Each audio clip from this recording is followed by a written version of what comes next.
Халықаралық қазақ тілі қоғамы алғаш рет 1989 жылы Алматы қаласында өткен бірінші құрылтайда құрылды. Мұнда қазақ тілі қоғамының жарғысы мен бағдарламасы қабылданып, міндеттері айқындалды. Қазақ тілі қоғамыда өз жұмысын Қазақстан Республикасы ата заң, тіл туралы заңы өзінің жарғысы және халықаралық құқықтық адамгершілік нормалар негізінде жүргізеді. Ал біздің өңірде бірінші клуб болып құрылды. Ол кезде бұрынғы Ушинский атындағы педагогикалық институттың доценті белгілі ғалым Қабдош Қалиев жетекшілік етті. Одан басқа қазақ тілі қоғамының құрылып дамуына үлес қосқандары жайлы Мағжан танушы Жарасбай Сүлейменов айтып естеліктерімен бөлісті. Енді қазақ тілі қоғамы туралы әңгіме қозғағанда менің ойыма сол тәуелсіздіктің алдында кеңес заманында өткен бір жиын оралады.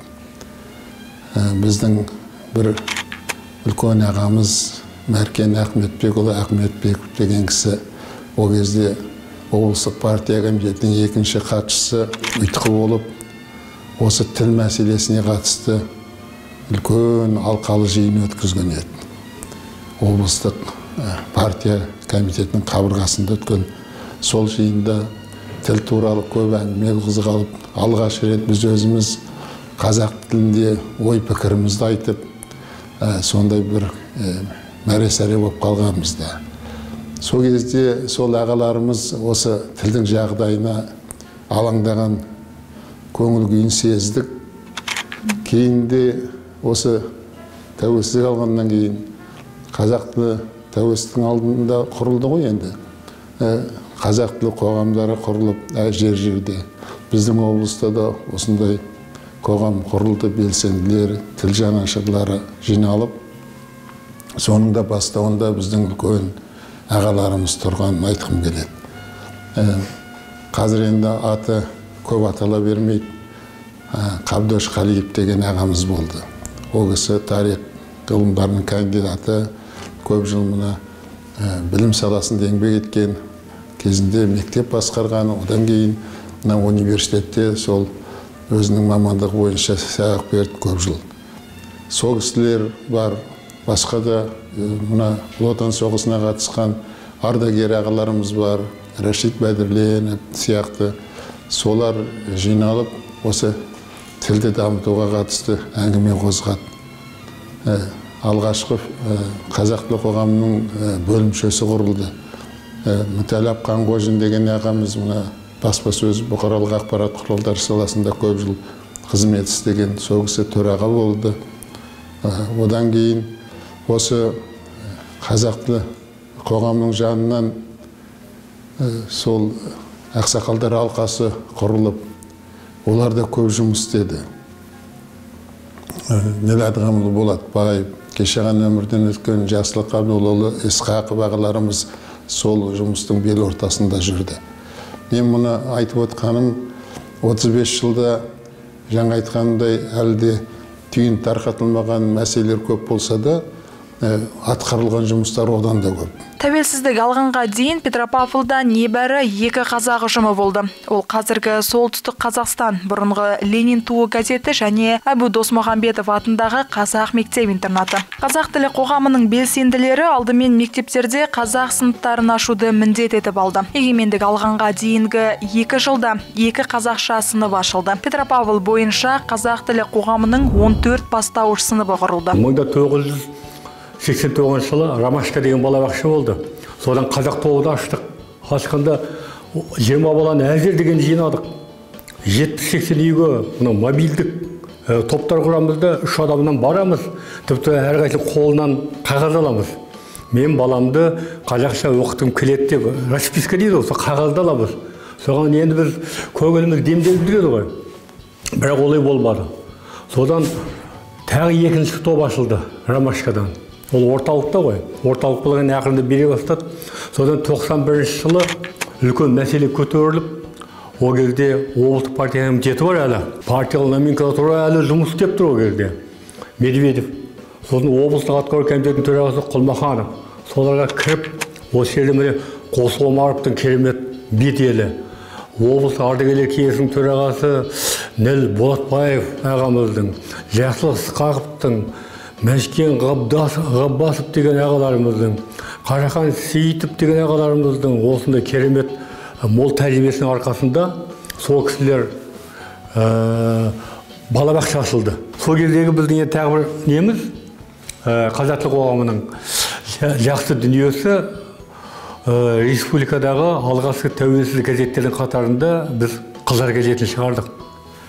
Мысалы міне куәлігін алдырттық, бәрі заңды түрде 90 жылы қазанның 18 жұлдызында алдық. Тәуелсіздік алғаннан кейін қазақ тілі қоғамының жұмысы одан әрі жандана түсті. Алға жаңа міндеттер қойылды. 1992 жылы 26 қарашада Алматыда республикалық қазақ тілі қоғамының екінші құрылтайы өтті. Осы құрылтайда жұртшылықтың ұйғарымы бойынша республикалық ұйым халықаралық қазақ тілі қоғамы деген жаңа мәртебені иеленді. Мемлекеттік тілге байланысты алуан түрлі іс-шаралар екінші және үшінші құрылтай аралықтарында үздіксіз жүргізіліп отырды. 1993, 1994, 1995 жылдары Ақтөбе, Орал, Жезқазған, Семей, Талдықорған, Шымкент қаласында көшпелі мәслихаттар өткізіліп, нақты шаралар белгіленді. 1995 жылы осы халықаралық қазақ тілі қоғамының төрағасы болып Шәміл Молдашев тағайындалды. 95 жылдары осы қалалық қазақ тілі қоғамының төрағасы болып тағайындалып, сонда қызмет істедім 2 жылдай. 98 мен оннан кеттім ғой деймін, басқа қызметке ауысып. Сол кезде енді қиыншылықтар көп болды бізде. Қазір білмеймін қалай жүріп жатқанын. Өйткені қаржы жағынан тапшылық болды. Үкіметтің бөлініп шыққан кезі одақтан. Қалада мектеп деген жоқ. Қазақ мектебі деген. Өзі бірақ мектеп болды ғой, облыстық мектеп-интернат. Оның өзін қаланың сыртына шығарып тастады. Содан ата-аналар жиналып, қазақ тілі қоғамы біз міне тәуелсіздікке алдық, қолымыз жетті тәуелсіздікке. Енді қазақ тілін дамытатынымыз керек. Ол үшін балаларды қазақ тілін үйретіп, баулытайық, мектеп ашайық деген әңгіме болып, сосын осында жанашырлар көп жиналып, балалар жинап мектептерге, орыс мектептерінен бастауыш класстар ашып, сыныптар. Сонда көп балалар оқыды. Қазақ тілі қоғамы тек мектеп ашумен ғана айналыспаған. Көптеген ауылдар мен көшелерге қазақ атауларын қайтару үшін де біраз жұмыс жүргізді. 2005 жылғы құжат Рабочая көшесі Васильев, Индустриальный Ғабит Мүсірепов, Маркс көшесі Университет көшесі болды, Ленин көшесі Конституция, Октябрь көшесі Парк, Киров көшесі Жамбыл, Куйбышев Мұхтар Әуезов, Дзержинский Ыбырай Алтынсарин, Энгельс көшесі Караван, Сверлов көшесі Қаныш Сәтбаев, Красноармейский Букетов, Пролетарский Евгений Брусиловский, Революционный Вознесенский солай өзгерді.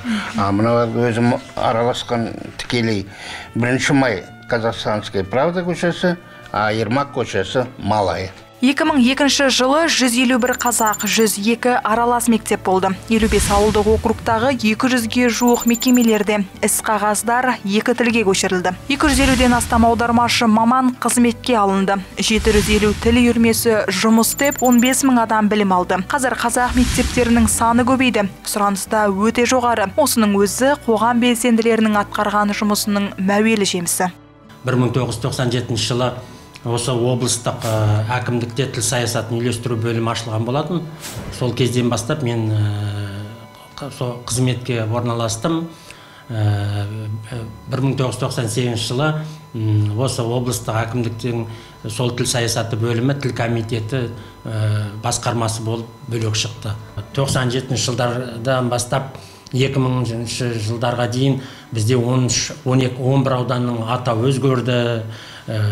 59 елді мекендердің атауы қазақшаланды, тарихи атаулары жаңғырылды. Осындай жұмыстар атқарылды. 2015 жылы бірінші рет осы біздің облыста бір ауыз сөзім саған Мағжан фестиваль өтті. 2012 жылы тіл фестивалінде сол Қайролла Мұқановқа арнайы машина берілді. Енді бұл тілге деген құрмет деп есептеймін. Содан кейінгі жылдары осы бізде басқармаларда аудармашылар болды ғой. Басында барлығы мына іс-қағаздар мемлекеттік тілге көшіру мәселесінде бірден көшіп кеткен жоқ. Көбі мына қиын болды. Аудармашылар басқармаларда арнайы аудармашы мамандары болды. Сол кезде біз аудармашыларға 2 пәтер берілді. Ол да бір үлкен серпіліс болды тілге деген. Осы қарқыннан таймау үшін 2004, 2011, 2021 жылдары тіл мәселесін дамыту бойынша құрылтайлар өткізілді. Барлық жерде мемлекеттік тілді дамыту мәселесі қаралды. 2022 жылы халықаралық қазақ тілі қоғамы Солтүстік Қазақстан облысы филиалының төрағасы болып Жанат Мұхамеджанов тағайындалды. Сол жылдан бастап қазақ тілі қоғамының жұмысы 4 бағыт бойынша атқарылып келеді. Біз жұмысымызды 4 бағытқа бөлдік. Бұл бірінші бағытымыз балалармен жұмыс. Бұл балалармен жұмыс дегенде ең бірінші баланы туған кезде аты жөнін қазақша жаздырту. Яғни біздің ата-бабамыздың дәстүріне сәйкес ОФ, ЕФ жұрнақтарынан айырылып, Ович, Овна деген орысша жұрнақтардан айырылып, қазақша ұлы қызы деп жаздырту жұмыстарын. Одан кейін балабақшамен жұмыс.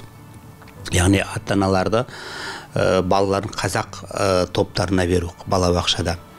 Қазақ топтарына беру бойынша жұмыстар жүргіздік. Негізі енді атқаратын қазақ тілі қоғамның жұмыстары өте көп. Әлі күнге дейін бұл біздің өңірде қоғамның жұмысы әлі белсенді түрде жұмыстар жүргізілу керек. Енді қазақ тілі қоғамның мүшелері бүгінгі күні мысалға біздің Ербақыт Амантай бауырымыз облыстық мәслихаттың депутаты, мен өзім қалалық қоғамдық кеңестің мүшесімін. Осындай біздің қазақ тілі қоғамның мүшелері облыстың саяси және әлеуметтік экономикалық өміріне де белсенді қатысып отыр. Қазіргі таңда қазақ тілі қоғамының республикада және одан тыс жерлерде де бастауыш ұйымдары жұмыс істейді. Омбы, Орынбор, Астрахань, Қорған, Санкт-Петербург, Саратов, Волгоград қаласында, Моңғолия, Түркия, Қарақалпақстан, Түркменстанда және тағы да басқа елдерде қазақ тілі қоғамының бөлімшелері бар. Сондай-ақ Франция, Швеция, Америка, Қытайда тұратын отандастарымыздың да бірқатары қазақ тілі қоғамына мүшелікке өткен.